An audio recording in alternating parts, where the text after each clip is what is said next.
In this recording, I'm going to attempt to do something that will probably never be done by anybody else. And this is to give an honest, unbiased scorecard to the Jubilee government. I'm saying this is something that will be difficult for anybody else to do because today we live in a country whereby it's very difficult to get somebody who's unbiased completely. Somebody who has no leaning to any of the two sides. Yeah? What has happened is that emotions have taken over the country, so even the people who are unbiased are now leaning towards one side. I believe I'm unbiased, and well, judge me. I'll try and look at the scorecard of Jubilee and give you everything without fear or favor, my scorecard, my opinion on how this government has performed. In my view, the greatest achievement of this government has been better services to the people, a more efficient government. Okay?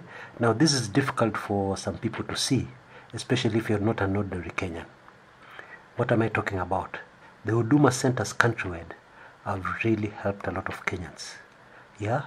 And the fact that they've been they've been constructed right across the country, even in places which did not vote for this Jubilee government, is something which every Kenyan should commend this government for. Now I'll just be talking facts, yeah? Now the Huduma centers, you cannot wish them away. They're there. Kenyans every day are benefiting from their services. That you cannot deny. Okay, in my view, the second biggest achievement of the Jubilee government is in security. Yeah, in the area of security.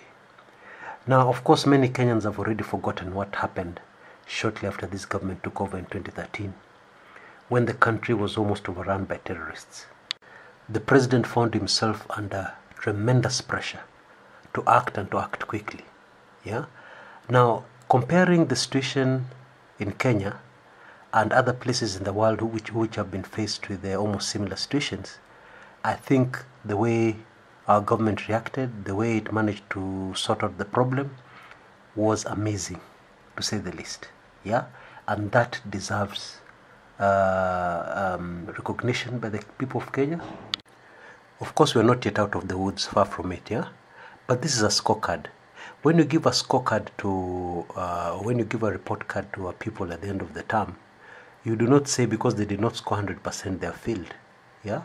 If they scored 50, you recognize them for that 50%, 60%, 70%, yeah? And this is the same thing I'm doing here.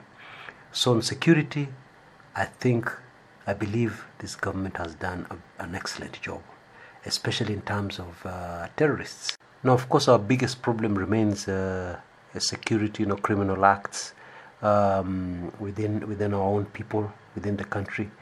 But even that has gone down somewhat. Yeah, I mean, if we're going to be fair, that has gone down somewhat.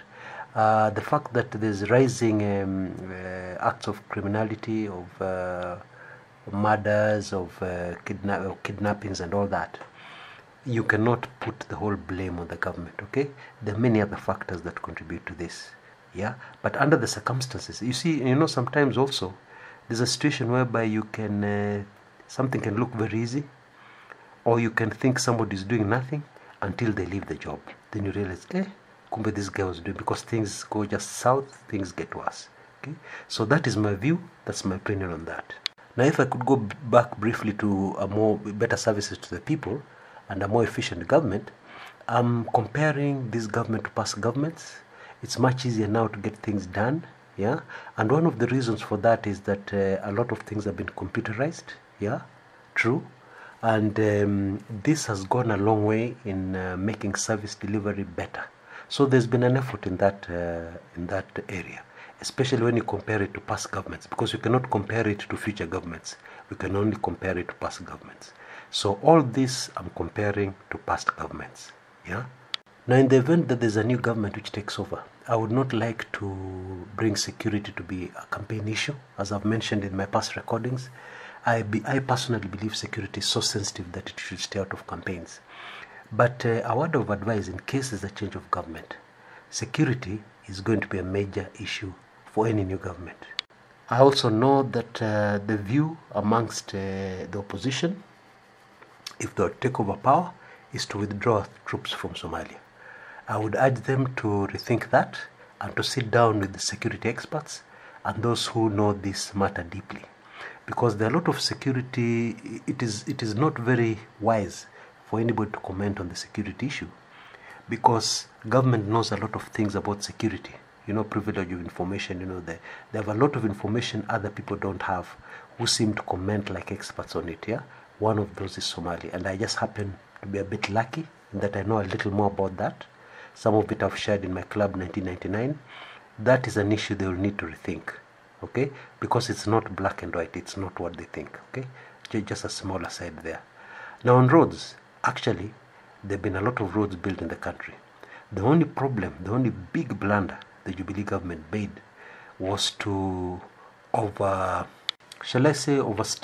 their success on the actual roads they've built in the country. Those kilometers, that arithmetic was all wrong. And you see, the problem is when you get the arithmetic wrong, even the correct figure people don't want to hear. Yeah. So the truth is, there's been a lot of work on the roads, infrastructure, and for that, the Jubilee government has performed. Before I go to the negative, let me say, overall scorecard, as far as the Jubilee government is concerned, without fear or favor and saying the whole truth, this is the best government Kenya has had so far. Let me repeat that, because I can already feel the being pelted with stones and missiles. So far, in the history of Kenya, this is the best government Kenya has had. However, the reason why there are not so many other analysts coming out boldly like I am is the fact that there's just one thing.